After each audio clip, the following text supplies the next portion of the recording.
Iki ni icigwa ca 20 kivuga ku makosa atandukanye agaragara mu burongozi avuye ku migenzo yo muri kahise. Nk'uko twabibonye, bimwe mu bibi vyinyegeje mu mico yacu nivyo bituma haba amakosa mu burongozi. Tugira turabire hamwe ingaruka vyagize ku kibanza c'abakobwa n'abagore mu burongozi, ku kibanza c'ugwaruka mu burongozi, hamwe no ku bijanye n'abashingantahe. Muri iki cigwa tuza kuvuga ku bahungu n'abakobwa, mu bizokurikira niho tuzovuga ku bijanye n'ugwaruka hamwe n'abashingantahe. Nk'uko mubizi, umuco wacu wubakiye ku kuganza kw'abagabo, culture patriarcale mu gifaransa, kandi ibi tubisangiye n'ibihugu bitari bike muri Afrika no hanze ya Afrika. Uwu muco nawo uha ikibanza kinini abagabo, abakobwa n'abagore ukabaha gito. Nk'akarorero, murazi ko umugore atari yemerewe kuvuga ijambo ahantu hari abantu b'abagabo. Umugani ukunda gukoreshwa mu gushigikira uwo muco ni umuvuga ngo nta nkoko kazibika isaki ihari. Biragoye cane gucira urubanza umuco wa kera tutari mu gihe wavuka, kuko usanga twisunga ivyo tuzi uyu musi, kandi ico gihe uwo muco wakora ivyo bintu bitari bihari. Birashoboka ko hari vyasigura iyo ngendo vyumvikana muri ico gihe.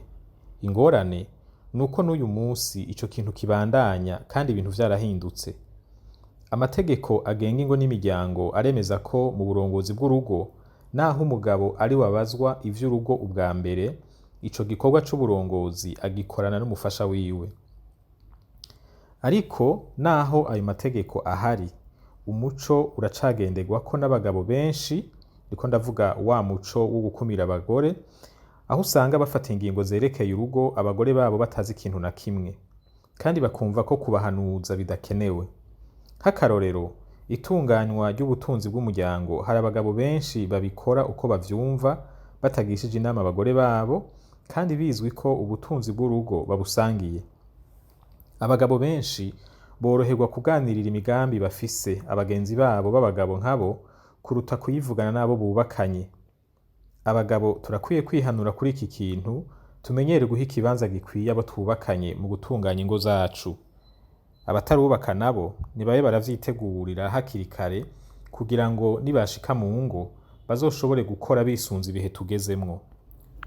Twihweje ibikorwa mu bijanye n'ibibanza vy'uburongozi, ibihe tugezemwo bisaba ko abagore baba mu bafata ingingo. Ingorane iri ngaha nuko ivyo itegeko risaba usanga hari ibinyuranye nuko abana b'abakobwa baregwa n'ingene bategurirwa ubuzima. Amategeko adusaba gukora ikintu kinyuranye n'ivyo twateguye. Abakobwa bacu bakurira mu muco ubemeza ko bakwiye guhora, bagakurikira ivyo abagabo n'abahungu biyumvira. Iyo ndiko ndatanga ivyigwa vy'uburongozi, nama mbona abakobwa n'abagore ari bo bake, kandi tuzi ko ari bo benshi mu gihugu.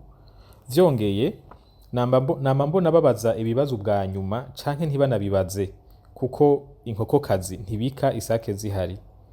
Bisa nuko bumva ko abahungu baza kubabariza ibibazo vyabo.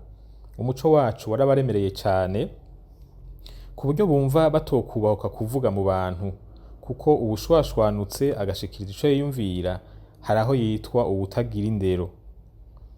Abantu bakuze gutyo, uciye ubagena ngo bazezwe amabanga, bizobagora kubikora neza, kuko bataba basanganywe ukwiyemera gukwiye. Kenshi bagaca bashigikira ivyo abagabo biyumvira, kuko ariko barezwe. Ugasanga rero n'ivyo bari bitezwe ko n'ababizigiye ntibariko barabikora neza. Ihinduka ry'imico ryama ryitonda kurusha ihinduka ry'ibihe abantu babamwo. Hari inyifato dufise uyu munsi zari zijanye n'akahise, ubu zataye igihe. Ivyo bituma tutajana n'ibihe. Abagore n'abakobwa barafise ubushobozi bwo kugirira ikimazi igihugu co kimwe n'abagabo. Imana yarabashizemwo impano co kimwe n'abagabo. Ariko kugira ngo izo mpano zikoreshwe neza, bisaba ko duhindura imico yacu, bakaregwa kuva bakiri bato, mu buryo butuma biyemera, bumva ko bafise ivyo bashoboye, kandi bagahabwa amahirwe yo kwimenyereza kubikora kuva bakiri bato. Kubashira mu bibanza vy'uburongozi batateguwe hakiri kare, ntibituma bashobora gukora neza ico tubitezeko. Kubaka uwo muco mushasha bikwiye guhera mu miryango, umwana w'umukobwa agahabwa agaciro co kimwe n'umwana w'umuhungu, bakaja mu mashure bose. Iciza co gushira abakobwa mu mashure nuko bituma bagaragara ko ubwenge bwabo butari inyuma y'ubw'abahungu. Iyo ubajije ibijanye n'abana baba ba mbere mu mashure, cane cane amashure mato mato n'ayisumbuye washaka, hari igihe usanga abakobwa ari bo benshi cane kurusha abahungu. Ugasanga nk'amashure arenga 3 arakurikiranya aba mbere ari abakobwa gusa. Ibi biri mu bibafasha kwiyumva ko bafise ubwenge co kimwe canke kurusha abahungu, kandi iyo ni intango nziza. Ariko abarongozi b'amashure nabo bakwiye gukomeza umutima w'uburongozi mu bana bajejwe atakuvangura. Ko mu gihe co gutora abaserukira abanyeshure, ni vyiza iyo batoye babiri, umuhungu n'umukobwa. Ivyo bituma abakobwa badashobora gukwepa uburongozi, maze bakamenya ko ari ikintu gisanzwe nabo bashoboye. Aho niho rero bazogera kuba abashinga amateka, abahanuzwa jambo b'amakomine, abarongozi b'amashirahamwe n'abandi baramaze kubaka umutima wo kwiyemera no kumva ko bashoboye kuba abarongozi. Ikintu kibi cane kiduhombesha ubutunzi buri mu bakobwa bacu ni ukutiga. Ivyo bituma bapfapfana bakarongorwa bakiri imiyabaga, kandi kuko bataba barabonye iciza co kwiga, nabo birabagora kugira umwete wo gushira abana babo mu mashure. Umugambi wo kwigisha abana ku buntu waje ufasha kugabanya iyi ngorane, watumye hari abatari kwiga bashoboye kwiga, urakwiye gukomezwa. Ariko haracariho intambamyi, na cane cane ubukene mu miryango butuma abana bata amashure ari benshi. Ivyizerwa bibi mu miryango nka kimwe kivuga ko ata amashure y'abakobwa, hamwe n'itituka ry'akanovera k'ubumenyi butangwa mu mashure menshi no kubura akazi ku bayarangije. Izo ntambamyi dukwiye kubandanya duhangana nazo kugira ngo zihagarike kutwononera.